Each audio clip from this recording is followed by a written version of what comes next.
Quelques jours après la sortie de PES, c'est au tour de FIFA de faire son entrée dans la danse avec son édition 2018. Une année s'est écoulée depuis le passage au moteur Frostbite et l'arrivée du mode aventure. Deux des atouts majeurs d'un épisode qui n'entend pas révolutionner la formule, mais bien en offrir une version affinée et plus maîtrisée que son prédécesseur. Pour un résultat convaincant ? Réponse d'ici un peu moins de 4 minutes. Deux modes de jeu ont cette année les faveurs d'EA en termes de nouveautés. Le mode carrière accueille tout d'abord deux nouvelles interfaces respectivement dédiées au transfert et à la consultation des données de votre effectif. Il est désormais bien plus simple et rapide d'accéder aux informations souhaitées en un coup d'œil, tandis que les transferts gagnent aussi en intérêt et en immersion grâce à l'ajout de cutscenes interactifs sur les négociations. Malgré quelques oublis comme les options d'achat sur prêt, on apprécie donc les nombreux ajouts de primes et la plus grande souplesse générale de l'ensemble du système de transfert. Le mode aventure nous replace quant à lui dans la peau d'Alex Hunter, que vous aurez cette fois la possibilité de voir évoluer à l'étranger. Plus complet et dynamique qu'à son premier essai, ce mode s'appuie également sur quelques bonnes idées pour varier les situations, et s'avère à ce titre plus réussi que son aîné. En revanche, il pêche encore par son écriture convenue et rarement inspirée, ainsi que par son choix d'inclure en permanence des objectifs. L'idée est bonne sur le papier, mais à vouloir trop en rajouter, le mode perd un peu de sa spontanéité. Du côté de FIFA Ultimate Team, on notera surtout l'arrivée des clashs d'équipes, un mode reposant sur l'affrontement d'équipes créé par les joueurs en ligne et matérialisé par un classement. Rien de bien original donc, mais le mode a déjà de quoi vous occuper sur la durée, et dispose en plus de légendes de renom pour gonfler le tout, avec Ronaldo, Henry ou encore Ronaldinho. Comme chaque année, le gros morceau n'est autre que le gameplay, partie centrale de toutes les simulations sportives. On notera dans un premier temps la plus grande efficacité du jeu de corps et de protection de balle des joueurs.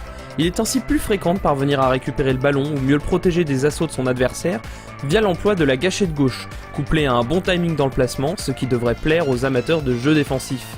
Même des petits gabarits comme Iniesta ou Verratti par exemple seront avantagés grâce à leur agilité, qui leur permettra dans le pire des cas de récupérer plus facilement des fautes face à des joueurs costauds. Dans un second temps, FIFA 18 nous a également convaincus grâce à la plus grande variété des centres proposés. Tendu, à ras de terre, en cloche, ou avec l'effet adéquat appliqué au moment de son déclenchement, vos options sont moins limitées et devraient redonner un peu d'allant à un secteur offensif déjà bien avantagé dans la licence. En termes d'équilibre général, c'est donc une nouvelle fois dans les 30 derniers mètres, en défense comme en attaque, que FIFA semble plus réussi. Il pêche encore dans la partie centrale du terrain, laissant de côté la construction du jeu au profit d'un style plus direct, bien que le rythme soit pour l'instant légèrement moins intense que celui de l'année dernière. L'inertie des joueurs toujours aussi peu prononcée, et les quelques problèmes de placement de ces derniers au milieu de terrain contribuent également à cet état de fait. On apprécie toutefois la présence des styles d'équipe apportant quelques changements d'IA bienvenus pour les amateurs de jeux en solo, qui auront fort à faire contre les équipes amatrices de gros pressing et devront se méfier également des adeptes du contre en cas de domination intense.